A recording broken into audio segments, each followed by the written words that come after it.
Hey, what is going on YouTube? Mike here for Phandroid, and I have spent the last 24 hours using the Google Pixel 7. Now it is of course the latest Google smartphone alongside the Google Pixel 7 Pro, and it takes over for the Pixel 6 and 6 Pro from last year. Now I just want to give you guys my first impressions of this device and how it's been so far in the last 24 hours. So join me as I share my user experience with this smartphone. Alright, so let's start off with what Google has done with the design on the smartphone. Now it does come in a familiar design layout as we saw on the Pixel 6 and the 6 Pro. You do have the camera bar here and the side railings, which are made of aluminum, and of course you do get a glass back, which is Gorilla Glass Victus this time, so it's stepping up a bit from the Gorilla Glass 5 that we saw last year. And the camera visor is now merged into the aluminum sides, as you can see here. So it's one cohesive metal strip that runs alongside the phone. And yeah, so far it's gonna be hit or miss. Some people are bound to like this, and some people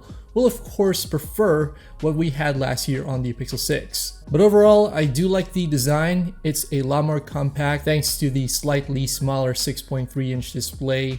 And it's a bit more lightweight, which is nice. So yeah, it's easy to handle overall, at least in my usage. Now of course we still get a 90Hz AMOLED display on this phone with a built-in fingerprint scanner, as well as face unlock, which is limited unfortunately to only unlocking your phone. So you won't be able to use face unlock to make purchases or sign into certain services. So at this point in time, it's strictly for unlocking your phone. Now face unlock does work nicely, it is pretty fast, and I haven't had much trouble using it. So even in slightly low light situations, it always works for me. And I guess the only time that I didn't get it to work properly was when I was in a room without any lighting at all. It was nighttime, I was about to go to bed, and it did require me to use the fingerprint sensor instead. Given the limitations, it is pretty fast and accurate, and I'm pretty impressed. Now we also have a built-in fingerprint scanner on the display, which is sadly still not an ultrasonic scanner, so it is pretty similar to what we got last year. But so far it does seem a bit improved this year.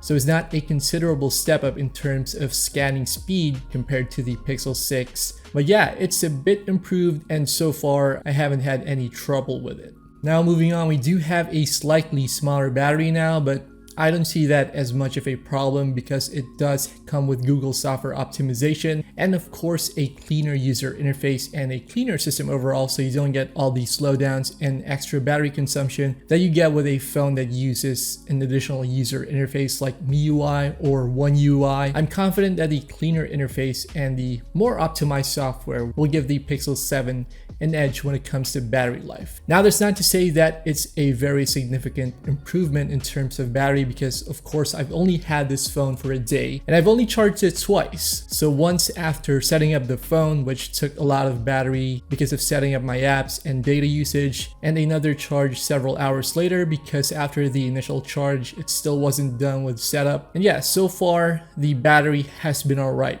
Of course, we're going to give you guys more performance updates in the future, but so far the battery is doing nicely. Now as for charging speeds, I gotta say that it feels pretty similar to what we saw on the Pixel 6 when it came to charging. Now Google does advertise this as having 30-watt charging speeds. Now don't get me wrong, I would have loved to see 67 or even 120-watt fast charging on here, and it is not that bad. I guess it's slightly faster than what we got on the Pixel 6, which usually took me around almost 2 hours to fully replenish the battery. Now when it comes to performance, of course we have the Tensor G2 inside the phone, which is Google's second generation Tensor chip, taking over for the first gen Tensor last year. Now it does come with a 5nm process, and it is aided by 8 gigs of RAM inside the Pixel 7. So far performance has been fast, it's been zippy, and so far I haven't experienced any freezes or restarts or reboot. And while the benchmarks for the Tensor G2 don't seem super promising in terms of raw power, Google has decided to improve the machine learning and the AI capabilities of the smartphone, meaning that it's not going to rely solely on the chipset, but with software improvements and optimizations as well. I actually think that is kind of similar to what Nintendo is doing with the Switch. You have this slightly underpowered device that versus the competition doesn't seem so impressive in terms of specs, but thanks to well-designed first-party software, you do get a rich user experience, which is something to think about when using the Pixel 7.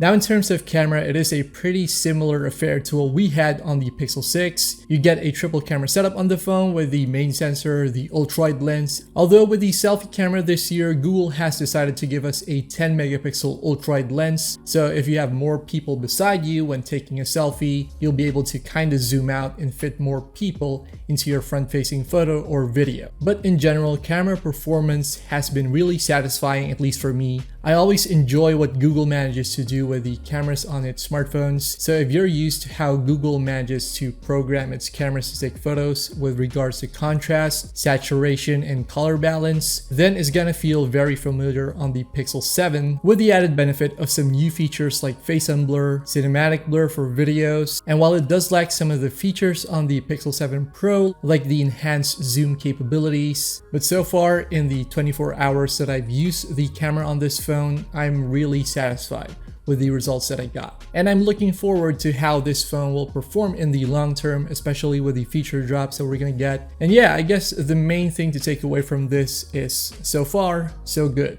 Now, if you guys enjoyed this video, do check out our other coverage of the Pixel 7 phones here on Phandroid. Don't forget to like and subscribe. Thanks for watching, and we'll see you guys in the next one.